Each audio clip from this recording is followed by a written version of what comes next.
Good morning, everyone. We're so excited that you've joined us here at the Water's Edge. And if you're online with us today, you can check us out on Facebook or YouTube, and feel free to like, share, and comment. If you're live with us today, here's a few things we'd like you to know. We have nursery and kids church available across the lobby. And also, we're always in need of volunteers, so if you want to get plugged in, you can email us at watersedgevolunteer@gmail.com, or you can text your contact info to 337-352-2443. And remember, if you know anyone that's struggling, please invite them to church or share our online content with them, because this is a place where broken people belong and everyone is welcome. We have a full experience for you guys this morning, so get ready to worship and receive a message from Pastor Tony.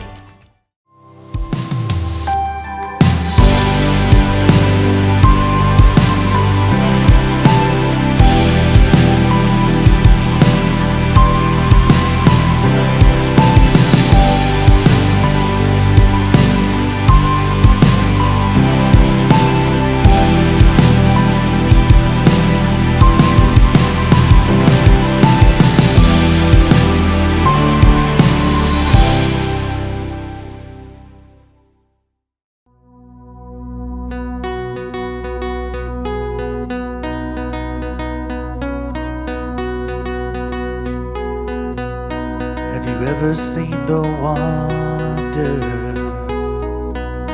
in the glimmer of first sight, as the eyes began to open and the blindness meets the light. If you have so say, I see the world in light, I see the world in wonder, I see the world in life, burst in living color. I see the world your way, and I'm walking in the light. Have you ever seen the wonder in the air of second light? Having come out of the waters with the old one left behind. If you have so say, I see the world in light, I see the world in wonder, I see the world in life, burst in living color. I see the world your way, and I'm walking in the light.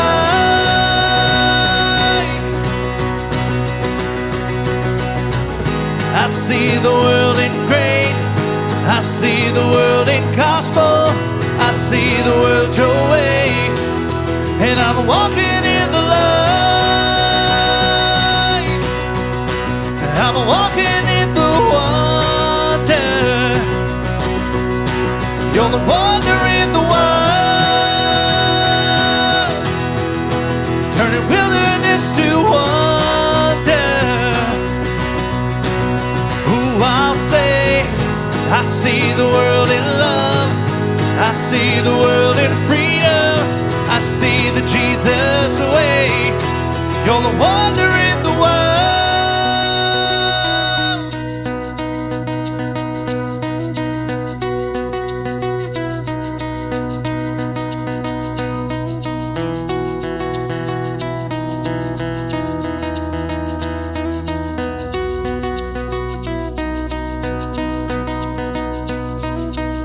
I see the world your way, and I'm not afraid to follow.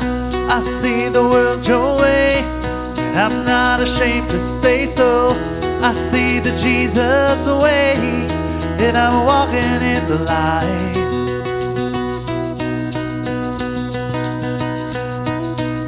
I see the world in light, I see the world in wonder, I see the world in life, burst in living color. I see the world your way, and I'm walking in the light. Ooh, I'll say, I see the world in grace, I see the world in gospel, I see the world your way, and I'm walking in the light. I'm walking in the wonder. You're the wonder in the world.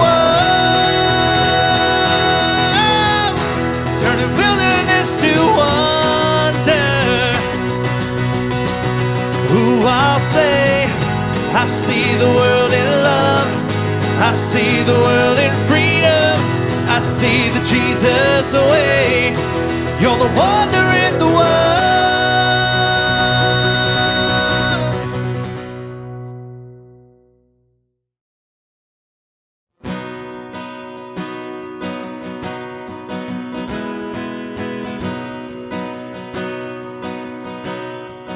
I searched the world,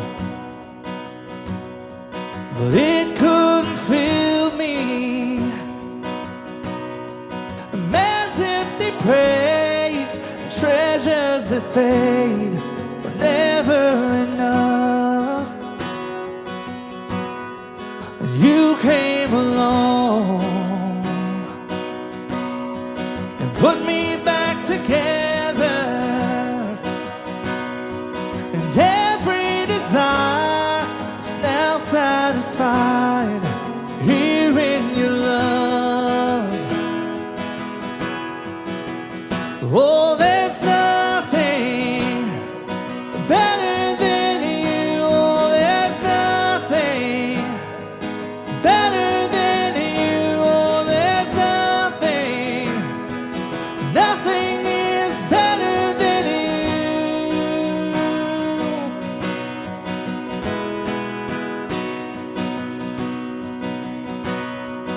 I'm not afraid to show you my weakness, my failures and flaws.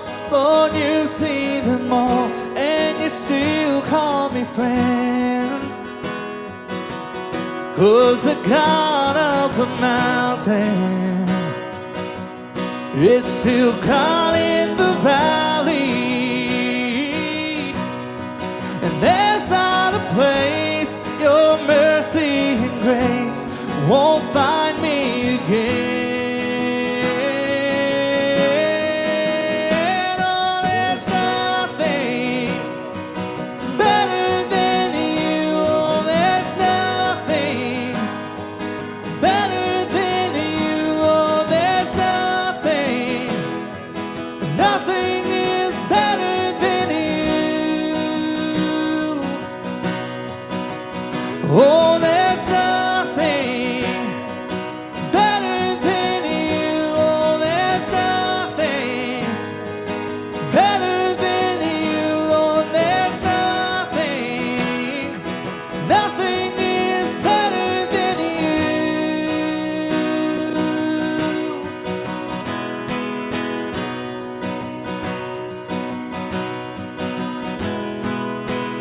You turn mourning to dancing. You give beauty for ashes.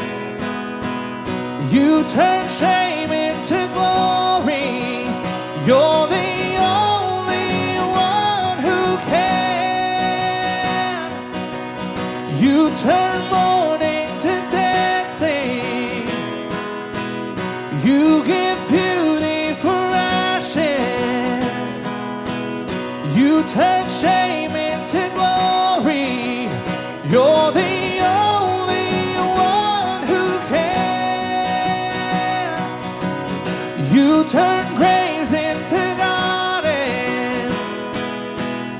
You turn bones into armies. You turn seas into highways.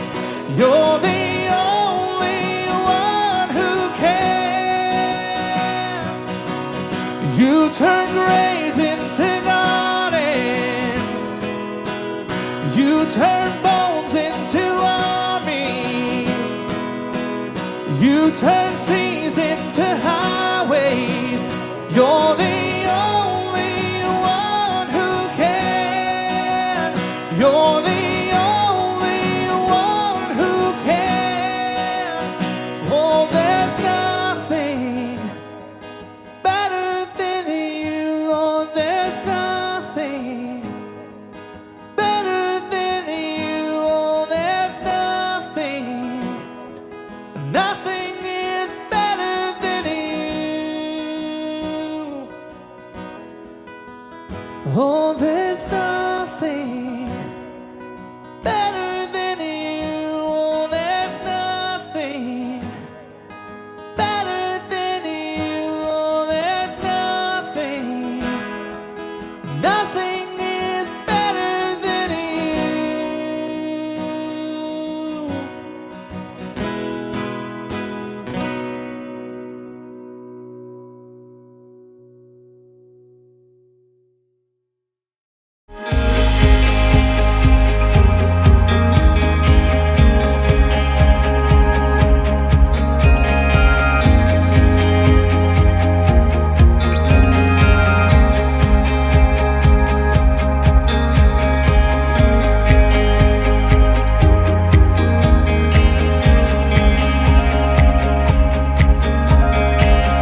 What's up, everyone? Good morning and welcome to our online Water's Edge Sunday morning worship experience. Once again, thank you so much for hanging out with us today and tuning in. For those of you that continue to share these messages with your friends and family, thank you so much for doing that. We have people tuning in from all over the place.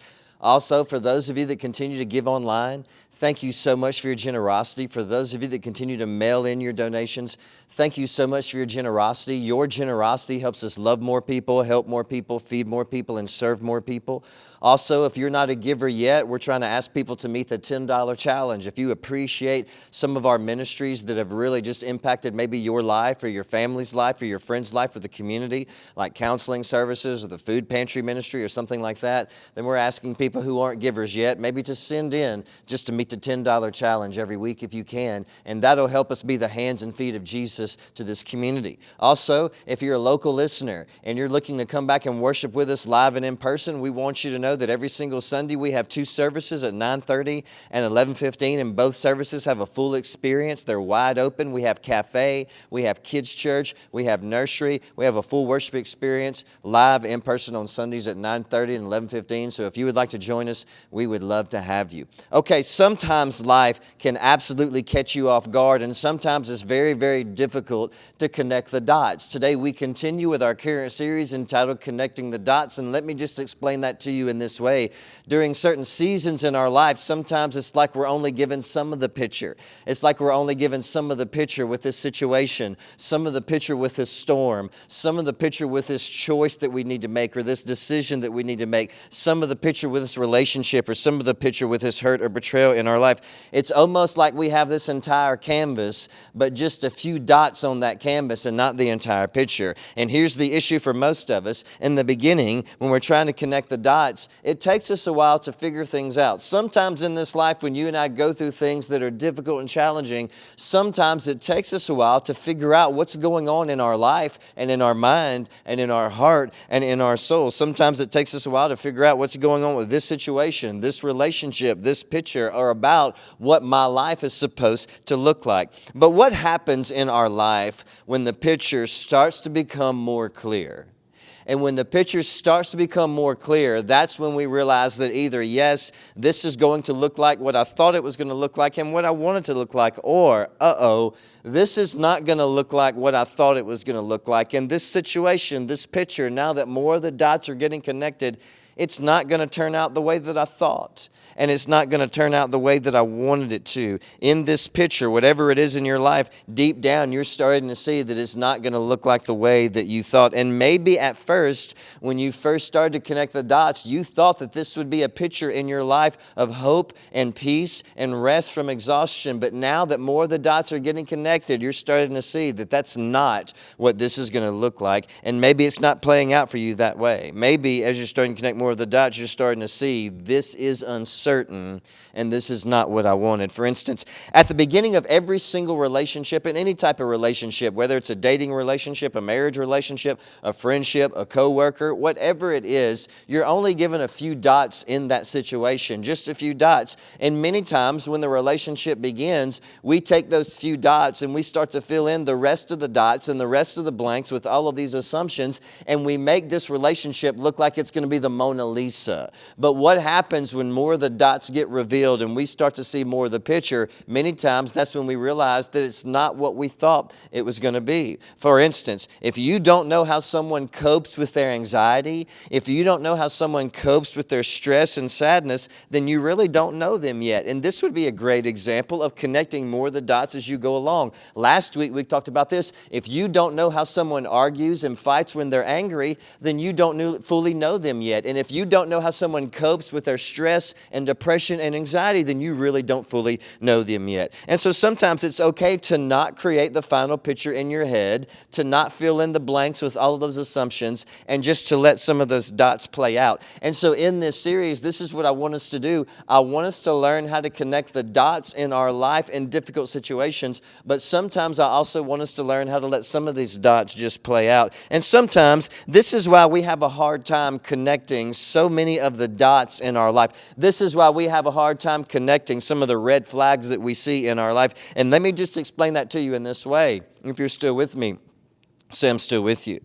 In my life, so many times, I have painfully gotten these two things mixed up and confused, and this is what they are, and notice this today. What I want versus what I value. Sometimes what I want and sometimes what I value are the same thing, but sometimes they're in direct conflict with each other. Sometimes what you want right now will not help you accomplish what you value later on down the road. For instance, I want to eat fried food every single day, but I value living older than 70 years old. I want to give in to every single temptation that comes my way, but I value my story and my faith and my character and my reputation and my relationships. I want to be selfish, but I value serving people. I value loving people. I value having healthful, peaceful relationships. And so sometimes what I want right now will not help me accomplish what I value later on down the road. This past weekend, I had to speak at a funeral. 3 weeks ago, I did 3 funerals in 1 week. Over the past 25 years of preaching, I have had to speak at hundreds and hundreds and hundreds of funerals.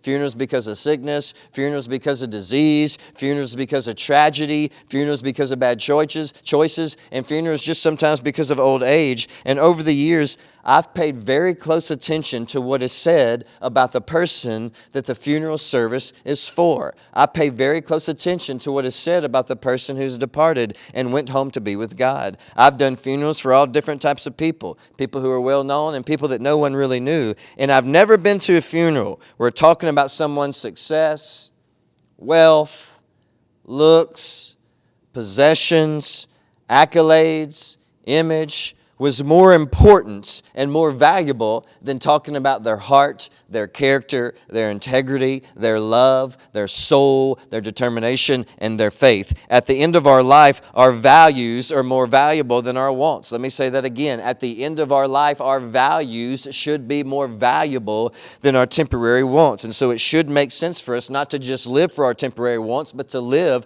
for what we ultimately value in this life. So let me ask you a question. In this life, what do you want? And this is what I mean. What do you naturally want right now in your life and in your heart? What is it? And you think if I get it, it'll make me a little bit happier. Is it a new job? Is it a new relationship? Is it a different relationship? Is it a marriage? Is it a new marriage? Is it a lover? Is it a different lover? Is it more money, less debt, more stuff, more security, more pleasure, more fun? What is it that you keep convincing yourself that you need in order to feel fulfilled in this life? Many times, this is what we naturally want right now, and this is what we temporarily want right now, whatever we think it is. Now, compare that with what you really would like for people to say at your funeral when you pass away. Think about the one want, that you think you need right now to make you happier. Compare that with what you ultimately want people to say about your life after you pass away. At your funeral, you don't necessarily want people to talk about how much money you had and spent, how successful you were, how much stuff that you had, how many dates that you had, how many wild and crazy moments that you had in life. No, at the end of the day, you want people to talk about your values. You want people to remember you for your values. On that day when people stand up to speak about you, you want them to talk about your love. You want them to talk about your forgiveness. You want them to talk about your patience and your kindness and your faith and your servanthood and how you made other people feel and your compassion and your empathy and your determination. That's what you value. That's not what you temporarily want. That's what you value. Now, here's the deal. Sooner or later down the road in your life, you're going to want to be remembered for your values and not your wants. Let me say that again. Sooner or later down the road in your life, you're going to want to be remembered for your values and not just living for your wants. But in order to do that, then today, right now, you cannot just live for the surface and for the natural and for the temporary things that just come your way. No, we must start learning how to connect the dots in our life. And specifically today, we need to learn how to connect the dots between pursuing our wants and pursuing our values and how that's going to ultimately cause our life to end up. Because, and remember this, if you're still with me, say I'm still with you, and this is very, very important. Living for your temporary wants will make sure that your life does not end up ultimately where you want. Let me say that again.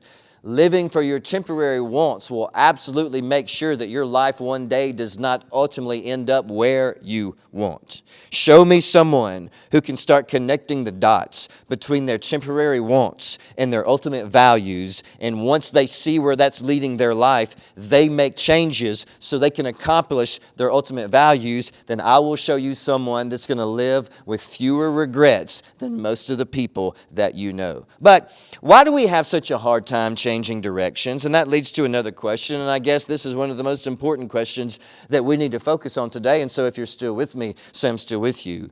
What is missing in your life right now? What do you think it is? What is missing? Why can't we live for our values? Why do we have such a hard time making changes in our life and making those changes last? Now, before we answer that, I need to point something else out, and I want you to notice this. If you're still with me, say I'm still with you.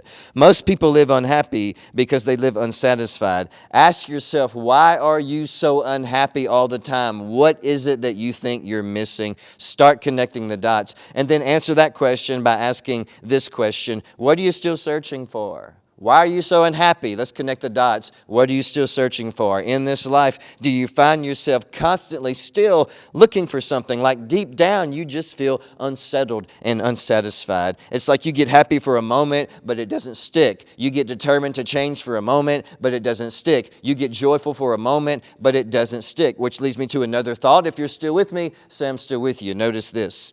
Living unsatisfied makes you live unstable. When you constantly live unsatisfied, eventually you'll lose friendships, love, people, trust. You'll lose opportunities. You'll lose happiness because your life, your commitment, and your emotions doesn't have consistency. You're devoted to changing your life for a moment, but that moment leaves you. You're devoted to this person for a moment, but that moment leaves you. You're devoted to your faith in your God for a moment, but those moments don't last. They leave you. Why is that? We live so unhappy because we live unsatisfied. And also, living unsatisfied can make you live a little bit unstable. Something else I want you to understand today is this. Notice this today. We love the results of change. We just don't love the demands of it.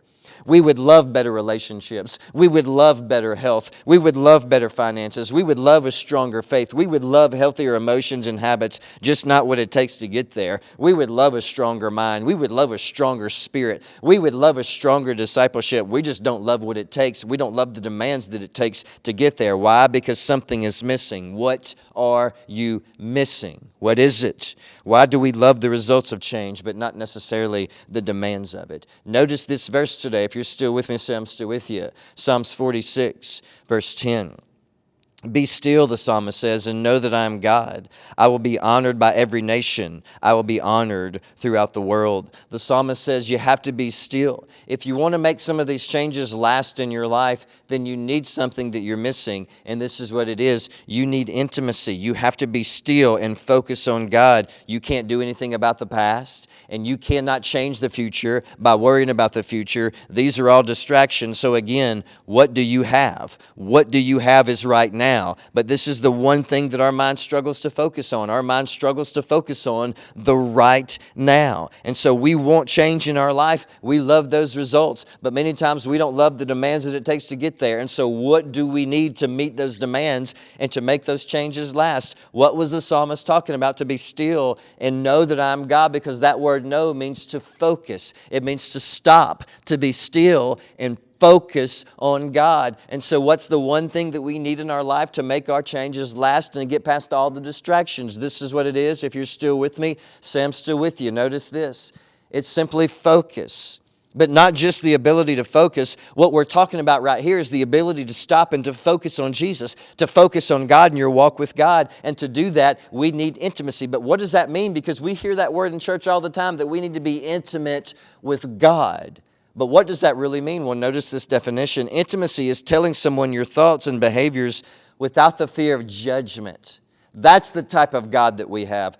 That's worship. If you can picture this as worship in your head, it's going to your best friends and telling them your most painful secrets, and they won't judge you. That's intimacy with God. God is love. He longs to be in an intimate, honest relationship with you. And so spill your guts to Him about whatever it is that you're going through, your thoughts, your fears, your stress, your anxieties, your worries, your mountains, your giants, your battles, your temptations. He can handle it. He loves you. He wants to hear your heart, and He's never going to judge you for it. He just wants to set you free. Amen. He wants to heal your heart, your soul, your spirit, and your pain. Matthew chapter 28. Verses 1 through 6. Early on Sunday morning, as the new day was dawning, Mary Magdalene and the other Mary went out to visit the tomb. Suddenly there was a great earthquake, for an angel of the Lord came down from heaven, rolling aside the stone, and sat on it.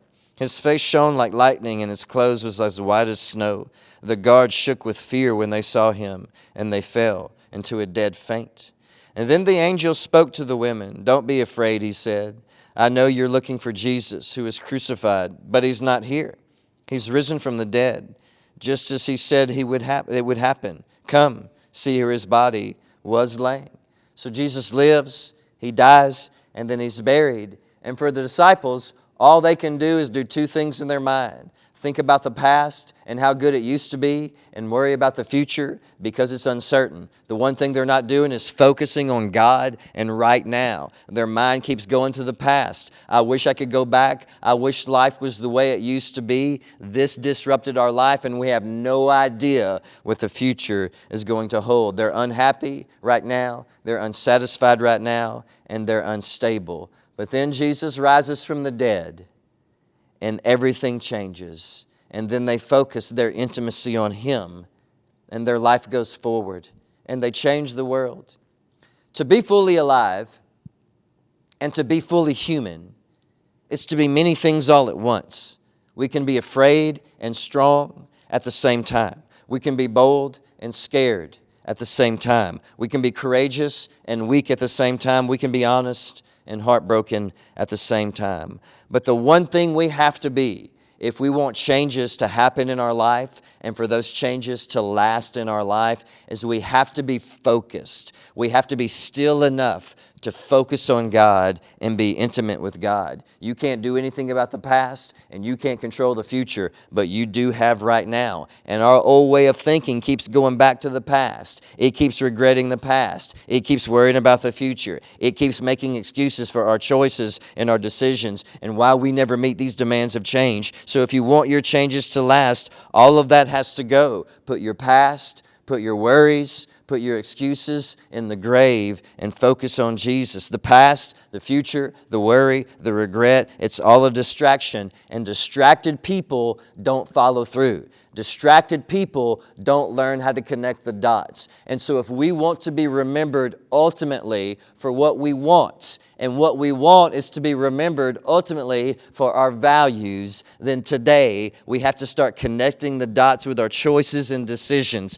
And we can't just live for the temporary surface. We have to live for the ultimate one day. How do we want to be remembered? Thank you so much for hanging out with us today. Thank you so much for tuning in. We absolutely love you. We cannot wait to see you back next week. We hope you have a wonderful week.